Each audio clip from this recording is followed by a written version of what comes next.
আসসালামু আলাইকুম। Education care Facebook page এবং ইউটিউব চ্যানেলে নবম-দশম শ্রেণীর বাংলা সাহিত্য পাঠের নতুন একটি ভিডিও টিউটোরিয়ালে সবাইকে স্বাগতম।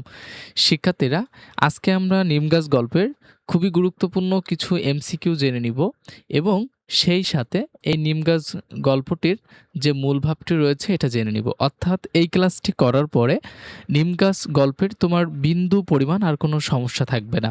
তো দেরি না করে চলো শুরু করা যাক আজকের ক্লাসটি।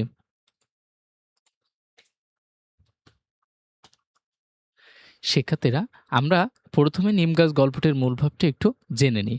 নিমগাছ বনফুলের একটি প্রতীকী গল্প। এতে সাধারণ অর্থ নিমগাছের ঔষধি গুণ ও উপকারের দিক তুলে ধরা হয়েছে।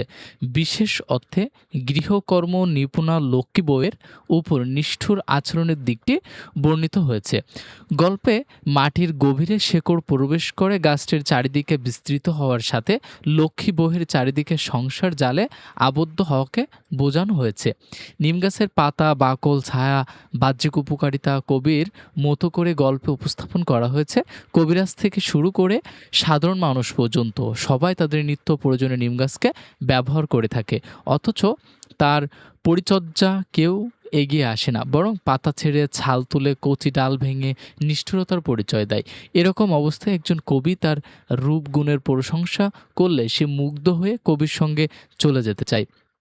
শেকড়ের মাটির বাঁধন আলগা করে নিমগাছ যেতে পারে না। নিমগাছের মতো বাড়ির লক্ষ্মী বউটির শত অবহেলা নিষ্ঠুরতা থেকে মুক্তি নিয়ে যেতে পারে না সংসার জাল ছেড়ে। এই লক্ষ্মী বউয়ের জীবন ট্র্যাজেডি নিমগাছ গল্পের উপজীব্য বিষয়। শিক্ষার্থীরা, এখানে মূলত নিমগাছ গল্পটিকে একটা প্রতীকী গল্প হিসাবে জাস্ট কল্পনা করা হয়েছে।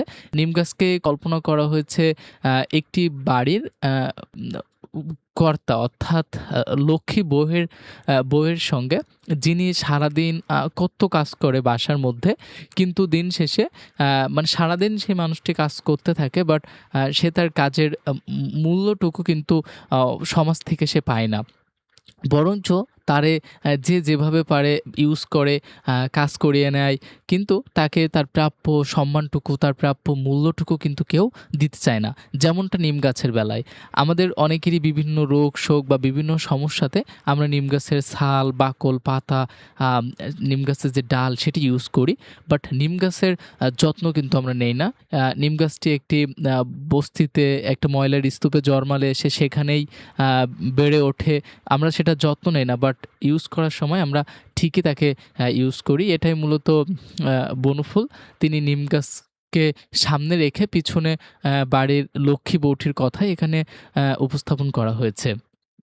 নিমগাছ গল্পের কিছু সংক্ষিপ্ত প্রশ্ন আমরা জেনে নিব, যেটা খুবই গুরুত্বপূর্ণ।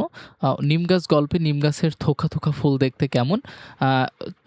থোকা থোকা ফুল দেখতে যেমন এক ঝাঁক নক্ষত্রের মতো। বনফুলের নিমগাছ কী ধরনের রচনা? জাস্ট একটি প্রতীকী গল্প। এটা কিন্তু এমসিকিউর জন্য তোমাদের গুরুত্বপূর্ণ। নিমগাছ গল্পের কবিরাজকে? নিমগাছ গল্পে যিনি গাছগাছালি পরিশোধন করে মনুষ্য রোগের চিকিৎসা করেন তিনি হলেন কবিরাজ। নিমগাছ গল্পে বাড়ির পাশে নিমগাছ গজালে কারা খুশি হন? বিজ্ঞরা খুশি হয়।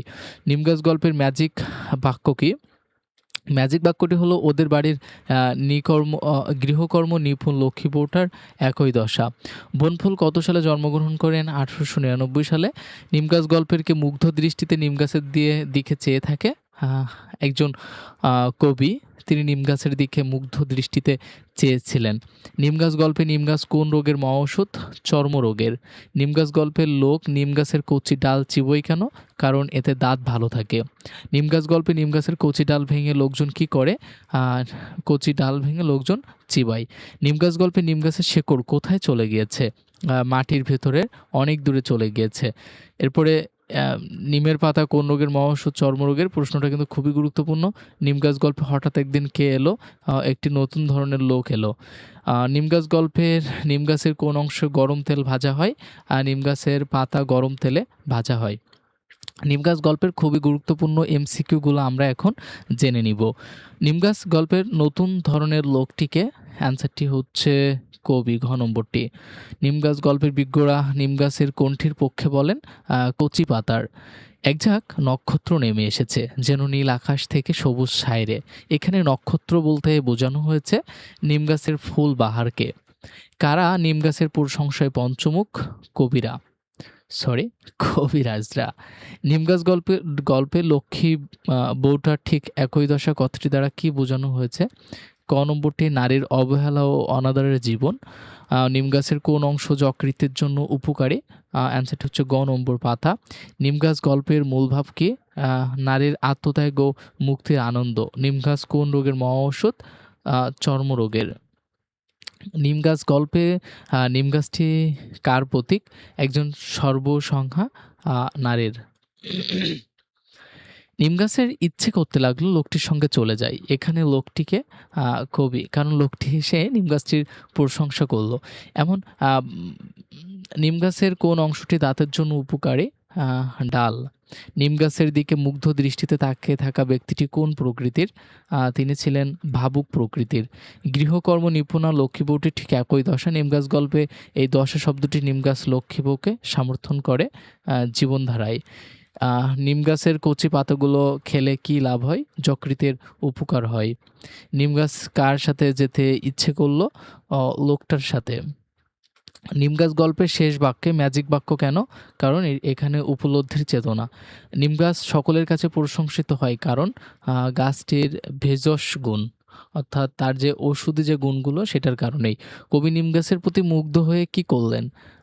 খানিকক্ষণ চেয়ে থেকে চলে গেলেন।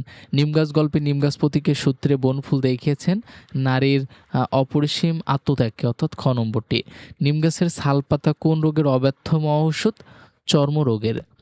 নিম গাছ গল্পের বর্ণিত গৃহকর্ম নিপুণা লক্ষ্মী বউটির মুখ্য গুণ কোনটি? অ্যান্সারটি হচ্ছে গ নম্বর ত্যাগ। বনফুল গল্প আকারে ক্ষুদ্র হলেও কেমন? এখানে বক্তব্য তাৎপর্যপূর্ণ। শিক্ষার্থীরা, আমাদের এডুকেশন কেয়ার এই চ্যানেলটিতে তোমরা ক্লাস করে উপকৃত হচ্ছ কিনা এবং কে কোন বোর্ড থেকে আমাদের চ্যানেলে ক্লাস করছো সেটা একটু কমেন্টে জানিয়ে দাও। ভিডিওটি একটু লাইক করো এবং বন্ধুদের সাথে অবশ্যই শেয়ার করো। তোমাদের এসএসসি সাজেশন পেতে এবং নিয়মিত ভিডিও পেতে চ্যানেলটি অবশ্যই সাবস্ক্রাইব করে রাখো। দেখা হচ্ছে পরবর্তী কোনো ক্লাসে, পরবর্তী কোনো টপিকে। সে পর্যন্ত সকলে ভালো থাকো, সুস্থ থাকো। আল্লাহ হাফেজ।